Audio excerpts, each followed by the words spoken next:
ntago abantu turongorana nabo cyangwa se tuciringa nabo ari uko tuba dukundana. Ibyo birazwi muri iyi minsi. Usanga nk'umutipe aricaye amagaye umukobwa kuri telefone, baravuganye mu minota itarenze 3 agahita amubaza ngo uranyara. Ibaze kweri mu cyangwa ufite amazi ngo ese ngo ubundi gituba cyitwa gute ngo giteye gutya, ibintu nk'ibyo.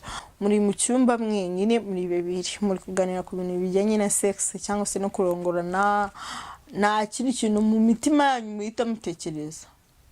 Niba mwaganiye ko niba runaka babikoze gutya, umwe atangira kwimagina ko we yabikora gutya.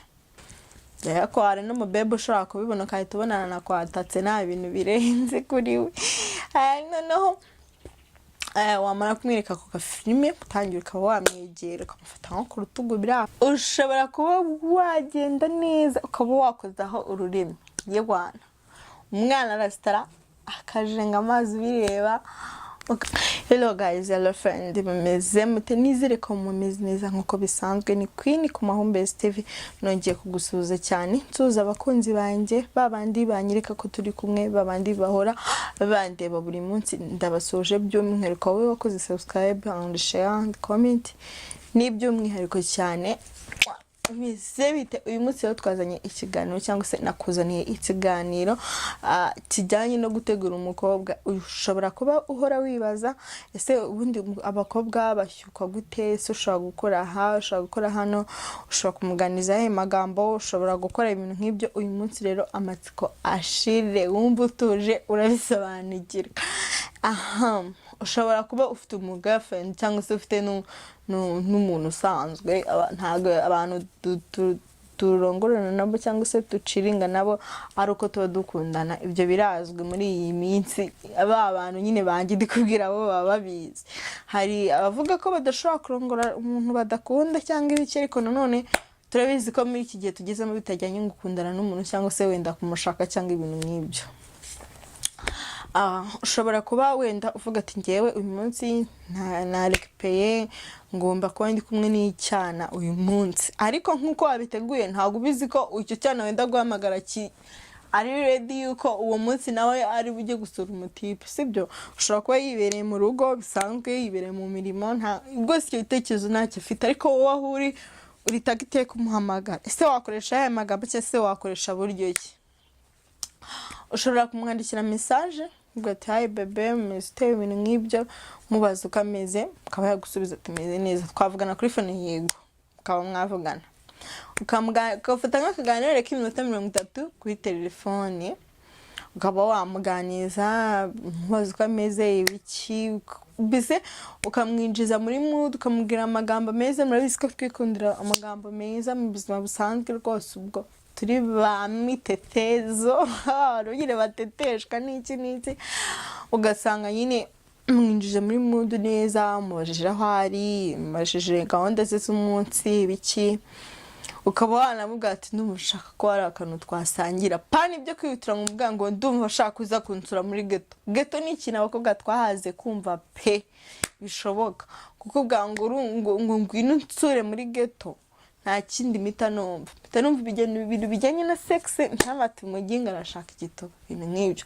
nkata ambition. Ariko niba ubwiye umuntu akamubwira ati ndumushaka ko dusangira uyu munsi, akaba wamubaza ati dusangirire hehe, agatangira kujijinga cyangwa agati ngutegurire mu rugo se dusangire mu rugo, yashobora kubyumva akaza.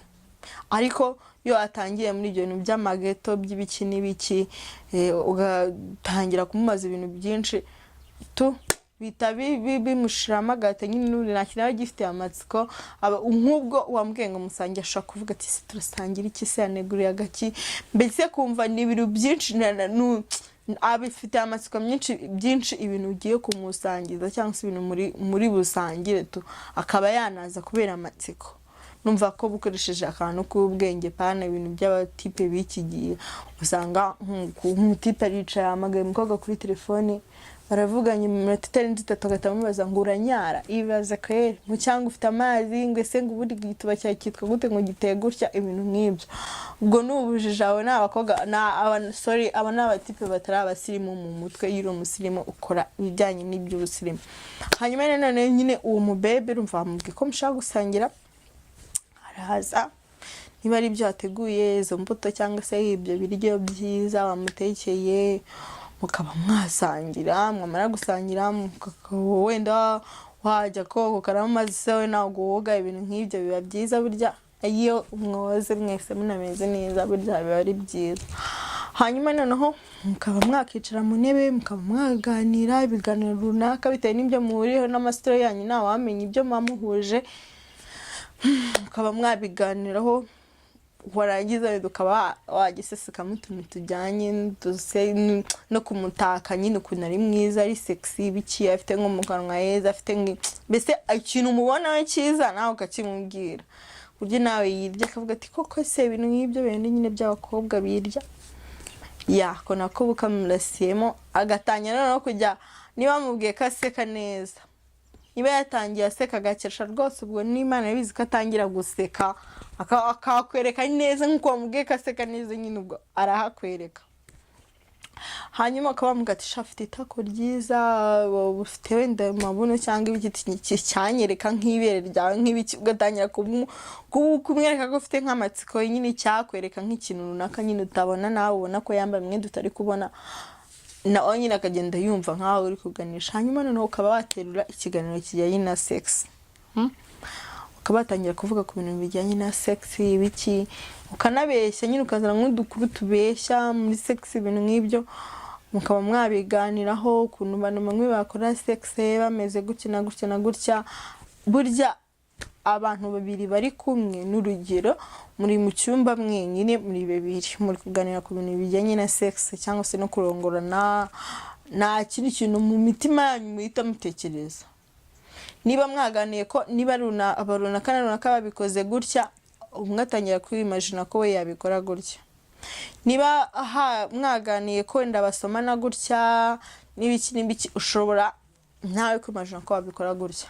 Hanyuma iyo ubona ibyo bintu bitari gukora bya mbere byo kuba mwaganira ukabona nta kintu biri kumuhinduraho, ushobora wavuga ati katwirebere nk'agafilime runaka, nawe uzi kagafilime wateguye uzi kari sex, karimo urukundo, karimo gusomana, karimo kuryamana, karimo ibintu nyine bijyanye nk'ibyo ushaka gukora, ukaba wakamwereka mukaba mwakareba mukakarebana, akabona ukuntu bandi bari mu rukundo. Ise iyo bicaranye wenda bameze gutya baba barebana mu maso babasomana, atangira kwiga kuba romantique, nawe akumva ko nyine mbere yashiro hari ikintu adakora cyangwa se hari ibindi bintu adakora, ariko kubera ko yitenye nk'umukobwa. Murabizi ko akenshi nta mukobwa, yego nyine muri iki gihe ababivuga, ariko akenshi mu mukobwa ugifite umutima kandi bivuge gutyo, nta mukobwa yatinyuka kubwira umuhungu ngo aramushaka cyangwa se ngashaka ko bamurongora cyangwa bakora sex, yaba yitinya avuga ati ibyo byose, agakoresha nk'amarenga akavuga ati arabibinsabe. Hanyuma noneho yabara kureba izo filime atangira nyine kumva ko ibyo bintu nawe hari aho yahurira nabyo kuba yabigukorera cyangwa iki, agatangira ko we akabyivuganamo muri we kuko ntago yabigaragaza rwose ntibiba. Hari abakobwa batinya pe, bataraba udushadibu, bataracyara mu bwonko nyine. Ko hari n'umubebe ushobora kubibona ukahita ubonana na kwatatse nta bintu birenze kuri we. Noneho wamara kumwereka ku gafilime utangira ukaba wamwegera ukamufata nko ku rutugu, biri aho byoroheje, ukumva urutugu yarurekuye, umva nta ngo kwa kundi ukora ku mubebe akagigira, biri aho ukabona arizamuye yarafashe nk'akaboko akakwikwiye, ukabona umutipeti rwose ubwo yarekuye urutugu, hari relax. Atanga ushaka ukavuga ati buriya ibyo byose umukobwa udashaka kwima ntaga kugigira bya danje, abanza kwangamo gake yoroheje, ariko ntaga abishyiramo amahane. Niba ubona ko abyoroheje nta mahane nta biki, hanyuma noneho ukaba wavuga umwegereye usa ukamuga ati se uriyumva ute, ibintu nk'ibyo ukamubaza utuntu twinshi, uriyumva gute, urumva umeze iyo turi kumwe bameze gute. Mu gihe kumubaza ukasa nk'umushuka, ugasa nk'umwegereza nk'umubiri waho gato, usa nk'umwegero bimubaza ibintu nk'ibyo, nawe akagusubiza. Mu kugusubiza urumva uri nko kumushika, uba wumva asa nk'avuga umwuka awukurura, cyangwa se wumva hari akantu kahindutse muri voice ye, wumva ari ukuntu muri we yahindutse. Ibyo nawe urabishona ukavuga ati kumbe ndi mu kazi, ibintu nk'ibyo. Kumva ko nawe uri mu kazi kose. Hanyuma noneho buriya tuzi ko ibere ry'agakobwa cyangwa se kwibera ariho hantu habitse santima zabo zose, niko twe tubizi cyane ko nanjye nyine ariho zibera to. Ubwo nzi ko no ku bandi bakobwa ariko bimeze ko ibere turihuriyeho cyane abantu benshi. Ukaba watagira umukora mu gatuza, ntabwo watagatinga kwibera ngo tugenda ngo pa aya gaho wamunamukanze, ukaba watangira umukora mu gatuza agashutuka wanarigezeho ibere, ukaba wamukora ku ibere. Gukora ku ibere biratandukanye. Hanyuma noneho hari uburyo ushobora gukora ku ibere. Hari abatipe batazi ubundi ibere icyo ari cyo, akaza akakubita nk'ibitoki akaje ukabarira kuri ibere riraryana mw'abantu mwe, cyane nk'abantu b'amasugi nkatwe ushobora gukoraho bikadukomeretsa tukababara. Basi ibere rirababara rwose, ushobora gukubitaho umutwe wari uzi ko bitababaza ariko akababara. Icyo gihe iyo umukozi we nabi mu dose vaho akanakurakarira akumva ko uri n'umwana mubi.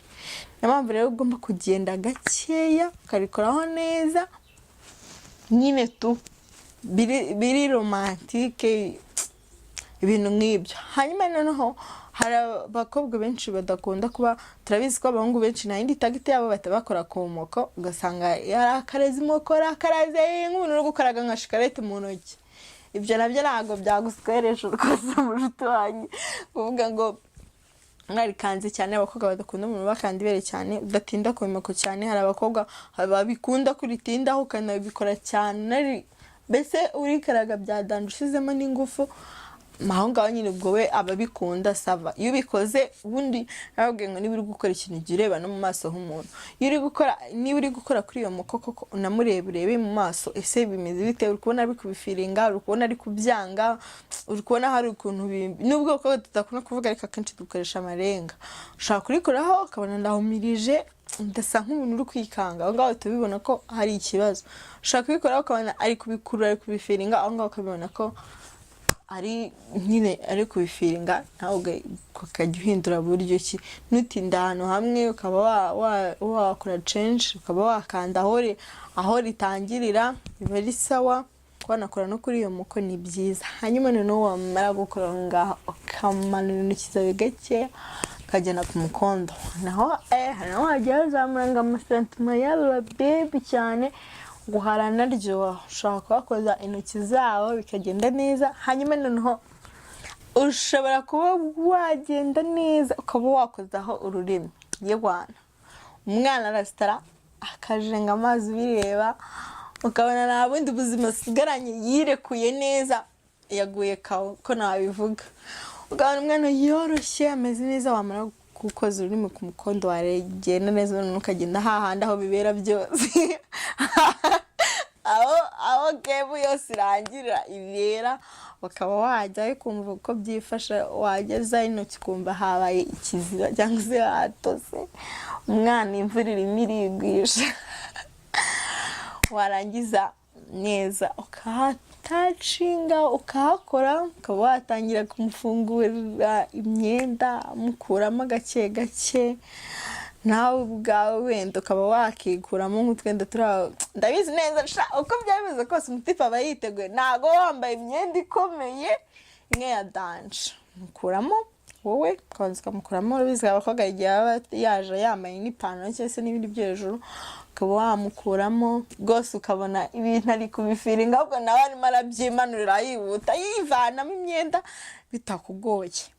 Warangiza ukamukuramo imyenda, wamara kumukuramo imyenda ugafatiraho nyine ugakomeza gahunda zose, ubundi ibintu bikagenda neza. Urumva ko akantu nakubwenge kataruhije, mbese bitagusabye ibintu byinshi. Gira ngo wabyumvishe nk'uko bisanzwe ni kwini nk'ibisanzwe ku Mahumbezi TV, tubere kukugezaho byiza kandi byinshi, tugushishikariza gukora subscribe and share, comment, like, ubundi ibintu bikagenda neza. Tugana nakagaruka.